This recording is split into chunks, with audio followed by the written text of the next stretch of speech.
Mazmur 91.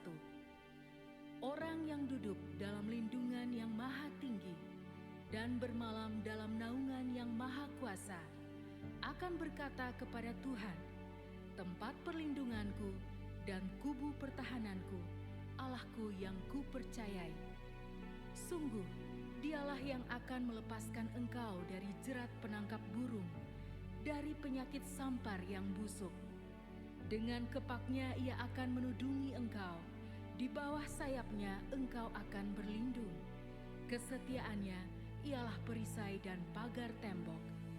Engkau tak usah takut terhadap kedahsyatan malam, terhadap panah yang terbang di waktu siang, terhadap penyakit sampar yang berjalan di dalam gelap, terhadap penyakit menular yang mengamuk di waktu petang.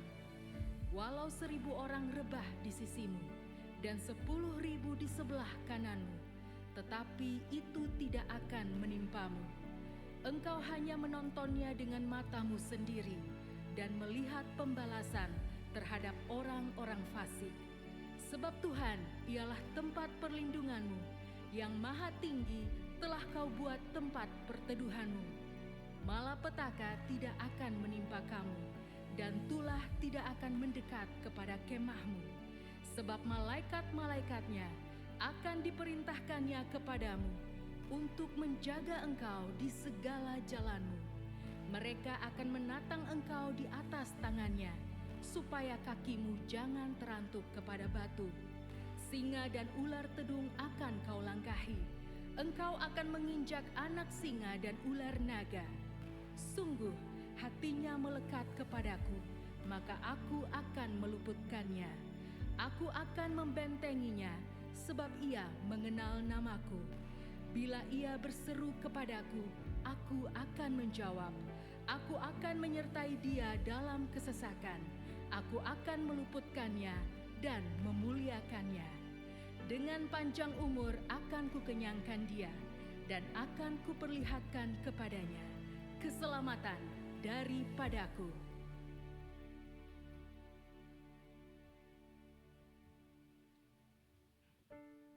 Pentakosta ketiga. Pentakosta ketiga adalah pencurahan Roh Kudus yang dahsyat di zaman ini, melebihi yang terjadi di Azusa Street. Pentakosta ketiga akan mengakibatkan penuaian jiwa yang terbesar dan yang terakhir sebelum Tuhan Yesus datang kembali. Pentakosta ketiga akan membangkitkan generasi Yeremia, yaitu anak-anak muda yang dipenuhi Roh Kudus, cinta mati-matian kepada Tuhan Yesus, tidak kompromi terhadap dosa, dan akan bergerak untuk memenangkan jiwa. Pentakosta ketiga lahir di Indonesia dan bergerak ke bangsa-bangsa. Gerakan ini dari timur ke barat dan akan kembali ke Yerusalem. Pentakosta ketiga akan memberikan kuasa untuk menyelesaikan amanat agung, dan setelah itu Tuhan Yesus datang kembali.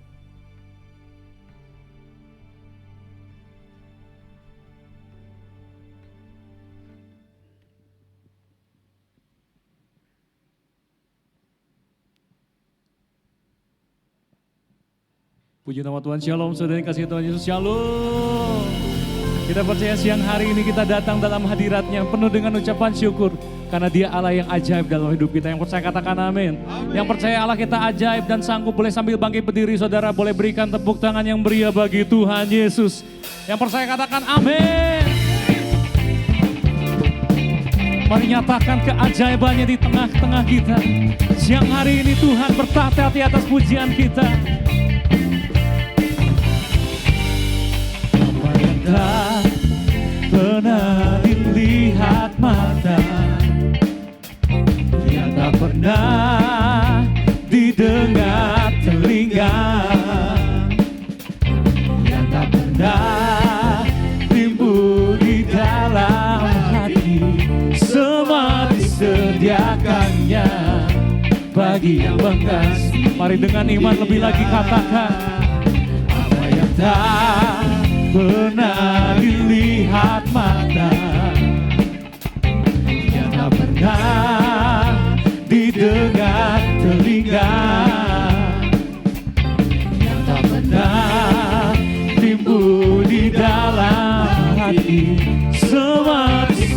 sediakannya bagi yang mengasihi. Sama-sama katakan, Allah sanggup melakukan segala perkara, dulu, sekarang, dan selamanya.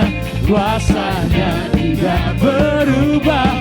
Allah sanggup melakukan segala perkara, dulu, sekarang, dan selamanya. Kuasanya tak berubah. Yang percaya katakan amin. Haleluya. Tak pernah dilihat mata, yang tak pernah didengar telinga, bahkan timbul, yang tak pernah timbul di dalam hati. Semua disediakannya bagi orang yang mengasihi Tuhan. Sama-sama katakan, Allah sanggup melakukan segala perkara, dulu, sekarang, dan selamanya. Kuasanya tidak berubah. Allah sanggup melakukan segala perkara, dulu, sekarang, dan selamanya. Yang percaya Allah sanggup lebih lagi, katakan, Allah sanggup melakukan segala perkara, dulu, sekarang, dan kuasanya tidak berubah. Allah sanggup melakukan segala perkara, dulu, sekarang, dan selamanya. Mari jemaat sendiri dengan percaya katakan, Allah sanggup. Ini iman kami Tuhan, siang hari ini di hadapan-Mu.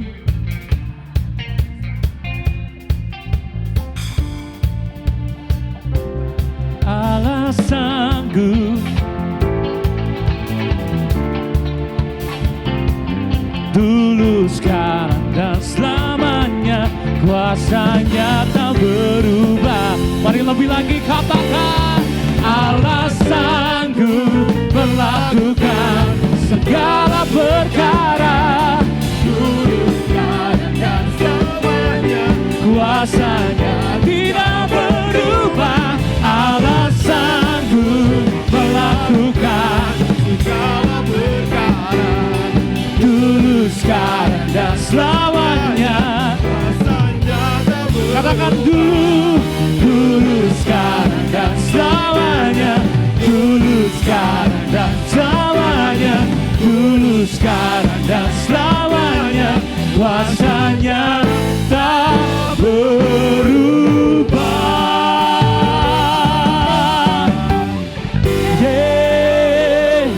Sorak-sorai bagi Tuhan yang sanggup melakukan segala perkara, karena Dia berkuasa. Yang percaya katakan amin. Mari nyatakan kuasa-Mu siang hari ini Tuhan. Kami rindu mengalaminya. Haleluya.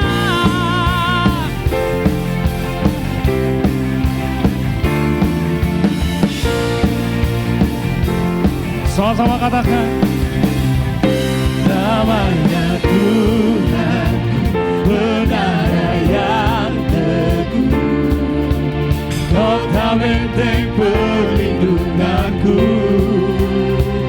Allah yang perkasa, ya Bapa yang kekal, gunung batu keselamatanku. Mari nyatakan, Engkau yang termulia di bumi di surga, termasuk berkasa selamanya. Selamanya. Engkau yang berkuasa di dalam segala hal. Ada kuasa dalam nama Yesus. Yang percaya sorakan haleluya.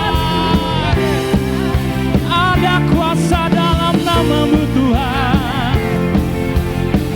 Sama-sama katakan, namanya Tuhan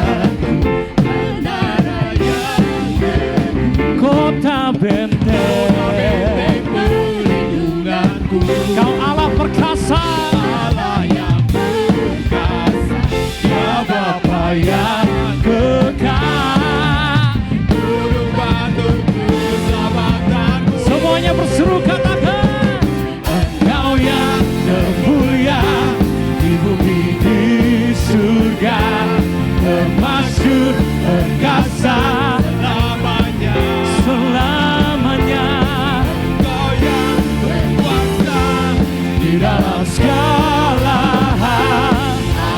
kuasa dalam Mari lebih lagi katakan, Engkau yang termulia di bumi di surga, termasuk perkasa selamanya.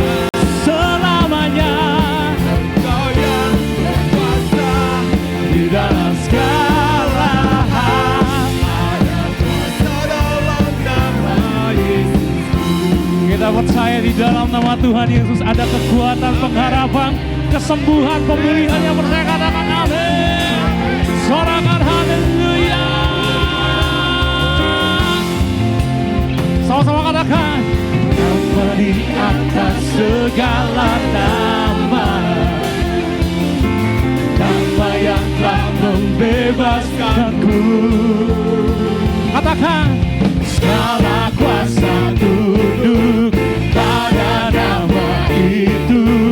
Yesus Tuhan segala Tuhan. Namamu Yesus, Nama di atas segala nama,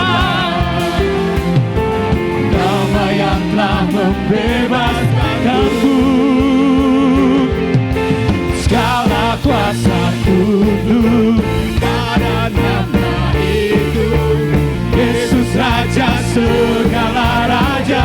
Mari serukan, Engkau yang termulia di bumi di surga, termasyhur Perkasa selamanya.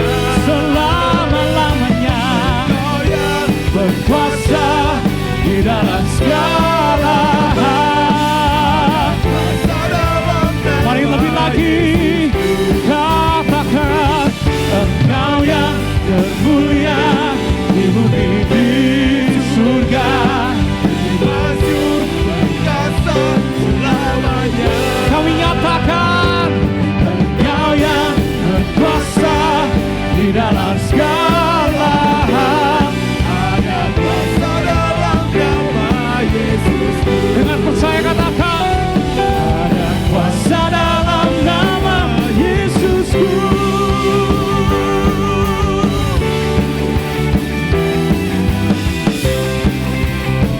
Berikan tepuk tangan sorak-sorai bagi Tuhan Yesus saudara.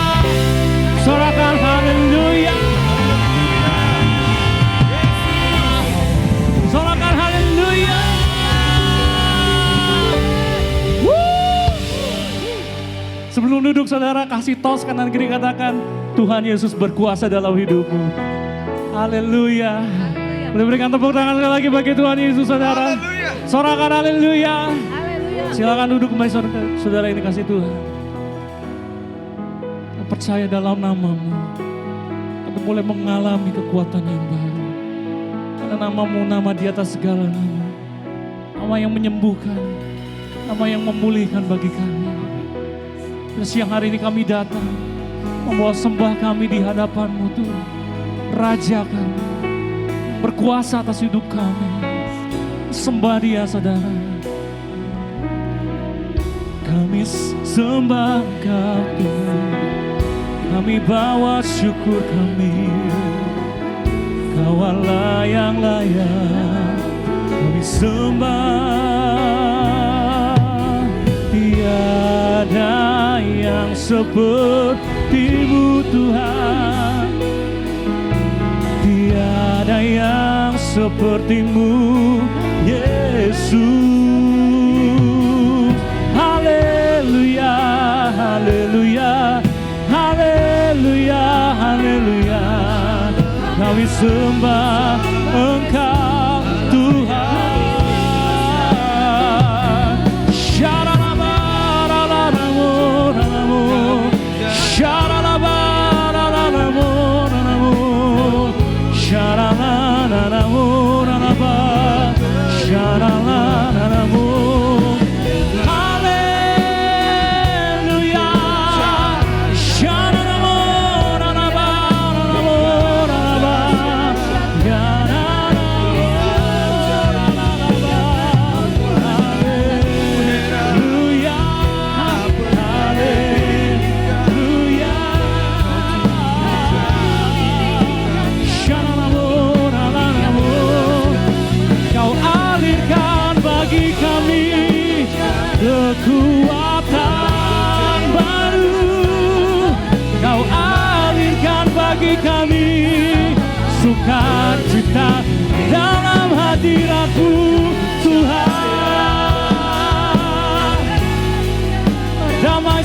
sejahtera Kau berikan bagi kami dalam hadirat-Mu Tuhan.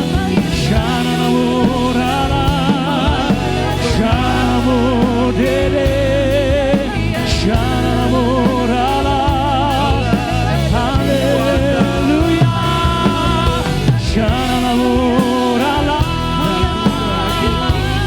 Shanamurala,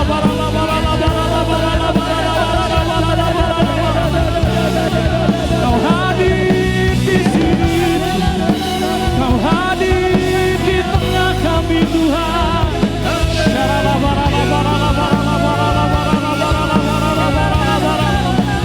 Jesus, Jesus,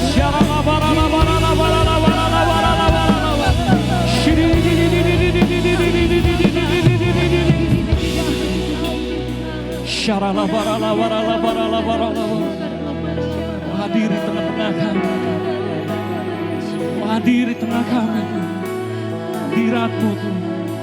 Terima kasih Tuhan. Kau telah buktikan cinta-Mu padaku, Kau membayarku dengan hidup-Mu. Ku bersyukur yang ada padaku, semuanya milik-Mu. Ku persembahkan seluruh hidupku di mezbah-Mu. Kau telah buktikan cinta-Mu padaku, Kau membayarku dengan hidup-Mu. Ku bersyukur yang ada padaku, semuanya Tuhan, semuanya milik-Mu. Ku persembahkan seluruh hidupku di mezbah-Mu.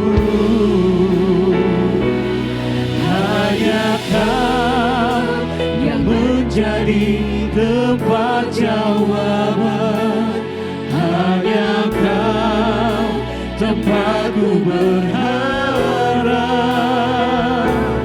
Berjalan bersama-Mu ku takkan goyah, sebab tangan kasih-Mu tersedia bagiku. Selamanya Kau ku cinta. Lebih lagi dengan percaya saudara katakan, telah buktikan cinta-Mu padaku, Kau membayarku dengan hidup-Mu. Ku bersyukur yang ada padaku, semuanya milik. Persembahkan siang hari ini Tuhan, ku persembahkan seluruh hidupku di mezbah-Mu. Hanya Kau yang menjadi tempat jawaban, hanya Kau tempatku berharap. Berjalan bersama-Mu ku takkan goyah, sebab tangan kasih-Mu tersedia bagiku. Selamanya Kau ku cinta. Hanya Kau yang menjadi tempat jawaban, hanya Kau tempatku berharap. Berjalan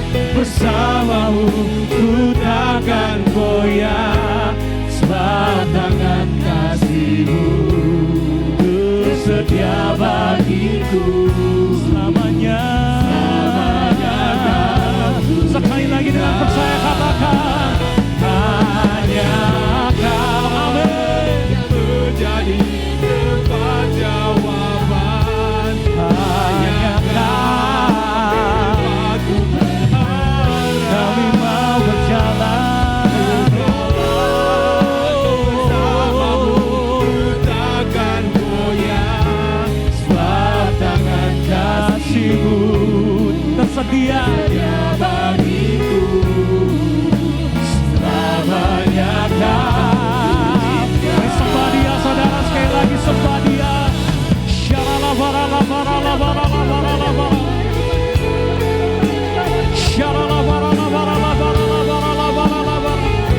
Apapun yang kami lalui, apapun yang kami hadapi hari-hari ini Tuhan, biarlah kami mengandalkan Engkau, karena Engkaulah jawaban dalam hidup kami Tuhan. Terima kasih Tuhan, Kaulah jawaban kami.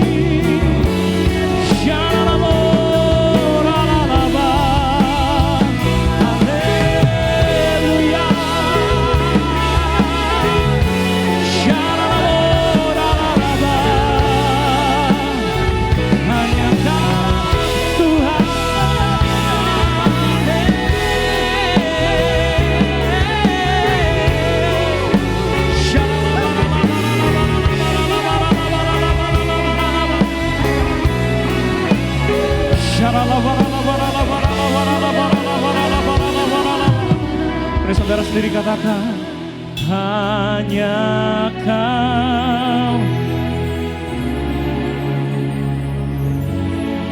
Amin.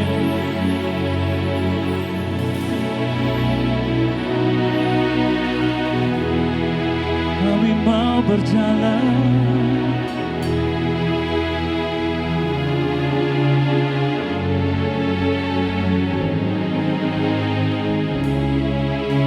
sedia bagi kami Tuhan.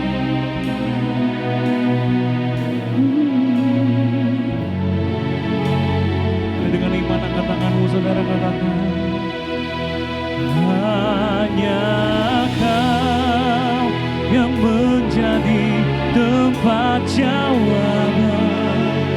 Hanya Kau tempatku berharap, berjalan bersamamu ku takkan goyah, sebab tangan kasih-Mu tersedia bagiku. Selamanya Kau ku cinta. Mari sambil bangkit berdiri saudara, kasih Tuhan lebih lagi. Mari katakan, hanya Kau yang menjadi tempat jawaban. Hanya Kau tempatku berharap. Kami mau berjalan bersamamu, ku takkan goyah, sebab tangan kasih-Mu tersedia bagi kami Tuhan.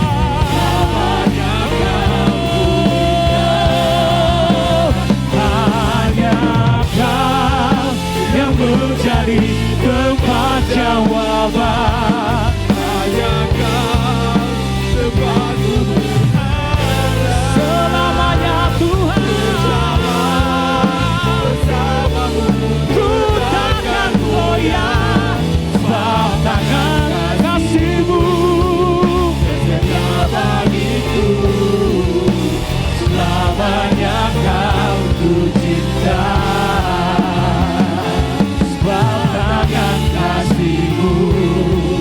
Tersedia bagiku, selamanya Kau ku cinta.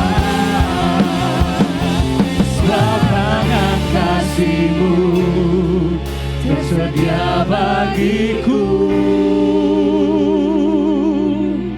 selamanya Kau ku cinta.